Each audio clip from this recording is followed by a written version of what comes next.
now tuned into the greatest. So when that bag come, I won't fumble. I'm just stacking on the low, but hey, I'm tired of being humble. Let me get to it. That motivation music. Get control of your life, don't let nobody else do it. Cause we're not gonna have match Ep.514 cruising. Feel like you winning on the ground. Yes, sir. What's up, everybody? Welcome back to The Run with me, Manny Wilson, all the way from Detroit to Chicago to your speakers and headphones. Now, I appreciate you tuning in to the first interactive sports podcast, a community that makes sure your voice is heard. So if you hear something you agree with, you disagree with, you like, dislike, or just want to jump in on a conversation, hit us up, 219-413-9405. And of course, we will play your take back on our next episode. And then shout out to SeatGeek for sponsoring this episode. Get $20 off your first ticket purchase when you use the promo code The Run Podcast. Now, this code can only be applied for first-time users on the mobile app or website. So I don't know about you, but it's a lot of football going on. If you got it like that, go to the World Series, or if you just want to go to a concert or something, you can also do that. Use that promo code, save yourself $20. Now, however, one of the games I'm going to be looking at, NFL, is the Atlanta Falcons and Miami Dolphins here. So we're coming off of a crazy week in Week 7. I think, if anything, Week 7 have proved to a lot of teams that there's some unreliable football here, especially if you're a fan of the Atlanta Falcons. If you're a fan of the Atlanta Falcons, you already know that this is one of the most inconsistent teams in the NFL, especially when you talk about offense. They got beat by the 49ers last week, 20-10, and then now they're going to try and bounce back against the Miami Dolphins. Dolphins are 1-6. So this is the week to do it. If you're the Atlanta Falcons and you're trying to get in the win column, this is the week you could literally not ask for a better matchup to bounce back into the win column against the Miami Dolphins. This is not shade at anything the Miami Dolphins is doing. This is just what it looks like based on what we've seen so far through Week 7. This is all I have. It's that simple. This is the perfect game to bounce back and the perfect week to bounce back. Falcons, they held the number one passing offense in the 49ers to only 125 passing yards and forced the interception last week. So they should be able to do some nasty, nasty things to the Miami Dolphins. It should get ugly from the defensive point. So if anything, if the Falcons can't win this game offensively by putting up a bunch of points, I'm definitely relying on his defense to force some turnovers. But this is also a Dolphins team where you cannot just rely on them to come out and play bad. Yes, they have some consistency issues as well on their offensive side of the ball. But ultimately, Mike McDaniel, you could consider him an offensive guru. It's just his team doesn't always execute the game plan. So that's the big if about the Miami Dolphins, but ultimately I think the Falcons will be all right.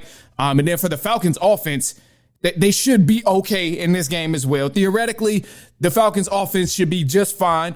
The game plan for this game against the Falcons and Dolphins should be none other than pound the rock and keep it on the ground. The Dolphins are literally dead last in rushing yards allowed per game, and they have the worst run defense in the NFL. So if the Falcons offensive coordinator, Zach Robinson, does anything outside of keeping the ball on the ground and running up the score and running down the field, I don't know what else to tell him. I don't know what else to say. But this is one of those things where if you look at the statistics and you see that opponents are dead last, why would you try and do anything else? Yes, get the run game activated. And if you can open up some other avenues there, then of course that's going to be beneficial. But all of that starts with establishing the ground game when you first step out on the field. So that's what I'm expecting here from the Falcons.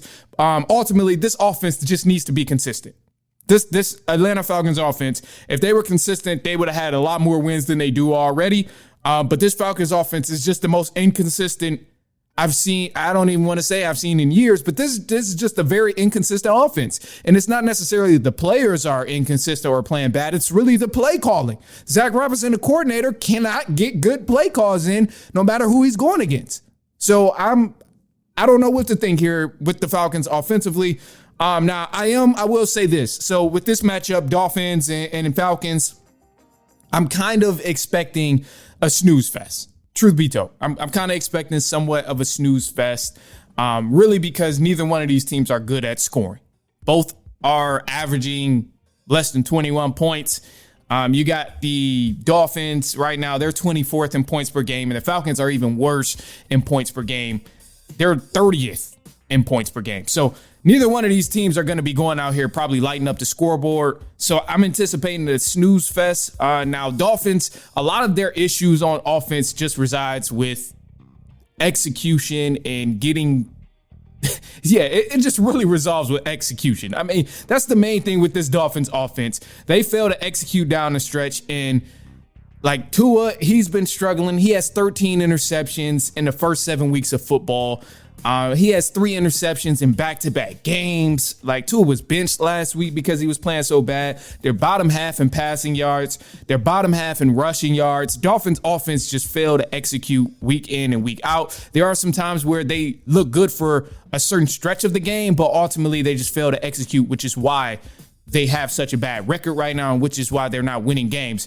But ultimately, Falcons also have their issues offensively as well. I mean, they didn't score a single point against the Panthers. Not to say the Panthers are awful or whatever, but you literally didn't score a single point, not even a field goal. So it's not so much the Falcons have bad stats on their side, but they just have inconsistency.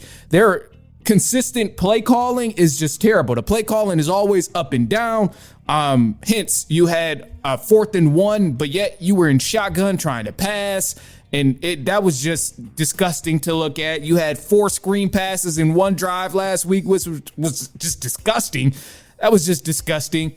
So, you know, I look at these offenses here, and I'm not really expecting much from either team, whether it's the Dolphins or the Falcons offensively. Now, I still say Falcons have an edge because they have a good ground game, whereas the Dolphins are dead last in rushing yards allowed. So this is an avenue to exploit. But ultimately, both of these teams struggle offensively. The Dolphins, they can't execute a simple game plan from Mike McDaniel, so they're struggling from quarterback, from head to toe, all the way down. And then the Falcons are just so inconsistent within their play calling. So both teams are struggling offensively. I'm predicting a snooze fest. I don't think either team gets over 20 points.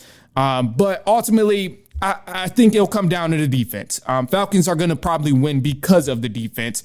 They're still pretty solid, and I'm just expecting them to at least hold the Dolphins to less points than what the Falcons can get. Even if that's 2 field goals, I'm just expecting the defense to still be able to hold this offense and create some sort of turnovers for the Miami Dolphins, because they haven't looked good at all. They've made so many mistakes throughout the time of this season up until week 8. So I just don't know what to think with the Dolphins, but they can surprise you. They can surprise you. So when I look at the projections, it's scary for me. Because like I said, Dolphins can't surprise you. Yes, they made a lot of mistakes. They failed to execute the game plan a lot of times. But ultimately, we've seen them score points in the game. We've seen them have a stretch or two within multiple games so far this season where they did look all right. And they looked like they had some promise. But it's just, one, they're inconsistent and they fail to execute. So I'm a little nervous because the Falcons offense, you can say the same exact thing with them. The play calling is terrible and they're just very inconsistent. And with the game preview picks, this is what makes me nervous, because everybody in the NFL predictions have predicted the Falcons to win. And yeah, I know this should be a good thing where it's like, oh yeah, okay, everybody's saying my team is going to win, the Falcons are going to win. But usually when this happens, the Falcons lose, because last week they did the same thing heading into that San Francisco game. And what happened? The Falcons falcon. They ended up looking terrible. They looked like a completely different team than what we've seen previously in that game where they were lighting it up offensively, had a big offensive explosion and all of that. So you just never really know what Falcons team you're going to get. And every time the projections look like they do, and let me see if I can show you. Actually, I can't show you, but I can't show you for y'all, for those who are in the live right now, but you would know what I'm talking about. The game day predictions, everybody chose Falcons, and usually when this happens, they lose. Falcons love to do the opposite. When everybody has their money on them, when everybody has their bottom dollar, when everybody's hoping and thinking they're going to do good, they always come out and play bad. So that's the one thing I'm really concerned about here, and I'm hoping it don't happen. I'm hoping. I said it last week. I literally said this last week. I said, going into that 49ers game, I said the Falcons will be all right as long as they don't falcon. And what did they do? They falconed. And literally, we're back in the same position. We'll be okay against the Dolphins. We have the run advantage. Dolphins are dead last in rushing yards allowed. So we should be able to run all over the Dolphins and get some sort of points. And the offense has just been bad for the Dolphins, which same for ours, and the Atlanta Falcons have been bad. But as long as the Falcons don't come out in falcon, we should be okay. And honestly, if the Falcons do come out in falcon, the Falcons should still be able to win as long as you keep the ball on the ground and let Bijan Robinson run. Because dead last in rushing yards opens up dead last in rushing yards allowed, Miami Dolphins, that opens up so much room for an offense to be able to do anything. So I would just be shocked. And I don't even know why I'm getting my hopes up.